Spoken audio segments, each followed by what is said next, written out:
Going to church muna kami mga langga. Hindi namin kasamang aming papa. Kasi, ayan. Hawak siya ng ano mamaya, binyag. Then, siyang driver.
Sabi ko, layo naman ito. Yung pala. 20 minutes. 25 minutes lang. Isang mo na pa. Kasi tipikat dito. 60 daw. Christmas hour. 66 lang. Good morning all. Good morning. CCL Pinag. Happy Sunday. At sa lahat ng may birthday ha. Pinag-atin mo. Magpapaluto sa yung dalawang may birthday. Busok na naman tayo dito.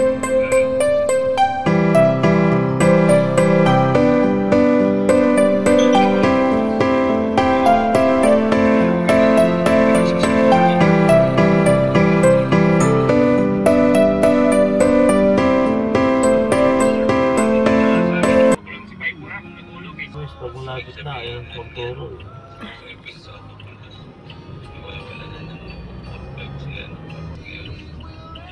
Hintay na lahat.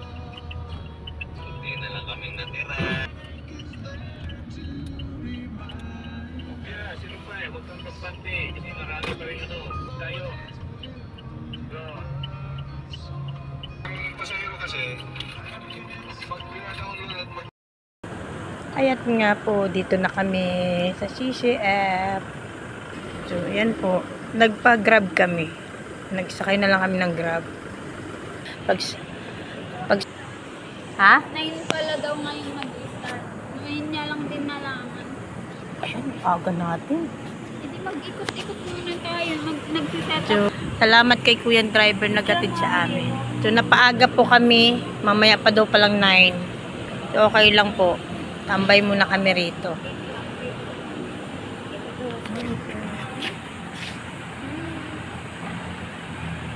Hello po.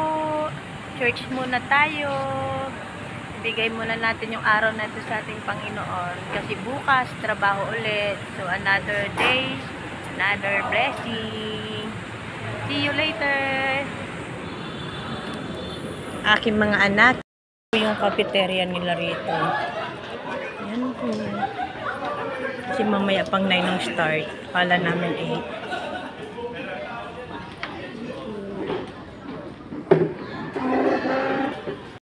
Langga going upstairs, second floor, para nasa service.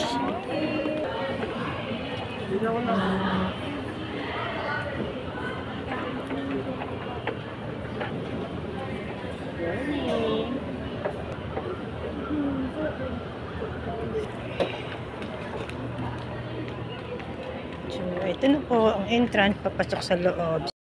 For our prayer concerns, our personal concerns. And last letter is Y, which stands for yield. Dito And na yield po kami sa basically means loob. we want to surrender to the Lord. Meaning to say, whatever His will is, in spite, why don't we join our hearts and open this time in a word of prayer? Let us pray. Our Heavenly Father, it is such a joy to be here together as one church family, being at your feet, to listen, to pray, and to be in fellowship with you in the Spirit. We pray, Lord, that you would just allow us to be sensitive to your Holy Spirit's leading, that truly the words that will be uttered will be very words that will be aligned with your heart. And we pray also, Lord, that as we pray for one another, it will allow us, Lord, to encourage each other, because that is your design for your church. So we commit to you now our time together. May you bless us with your presence, and most of all, may you speak to us mightily. In Jesus' name we pray. Amen. Amen. Have a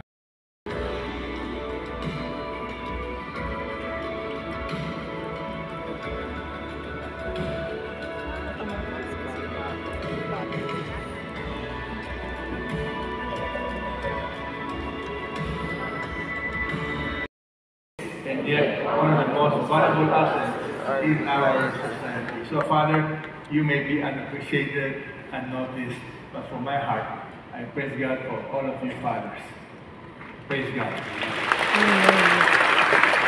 So, to all of those who are watching us this morning, or this afternoon, or at night, wherever you are, by the way, there are thousands and thousands who are watching us. Let us all greet them also. Happy Father's Day. Thank you. Please sit down.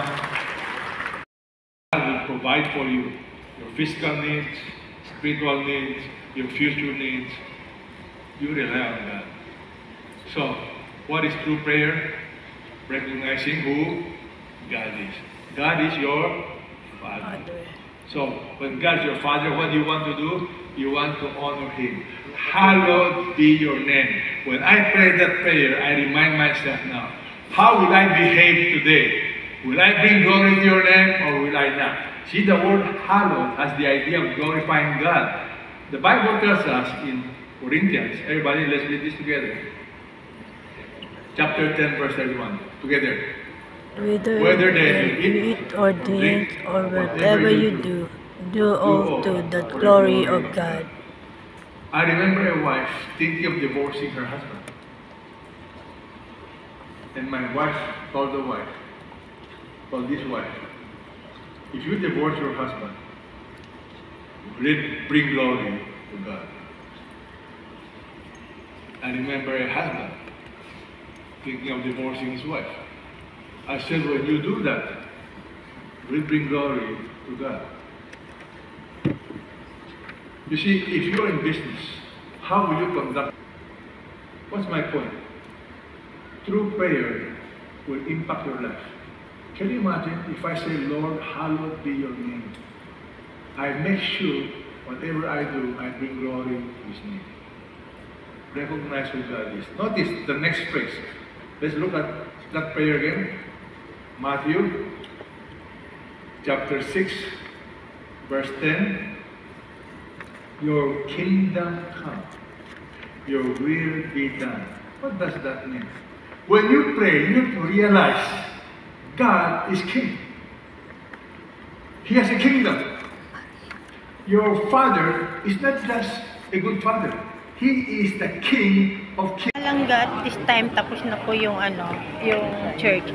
Ito na yung kanina pa, kaya lang kasi may lang kami para sa mga pag-welcome sa mga bago dito. Ayan po. Pauwi na kami. Kahit wala. Ayan. Dito na po kami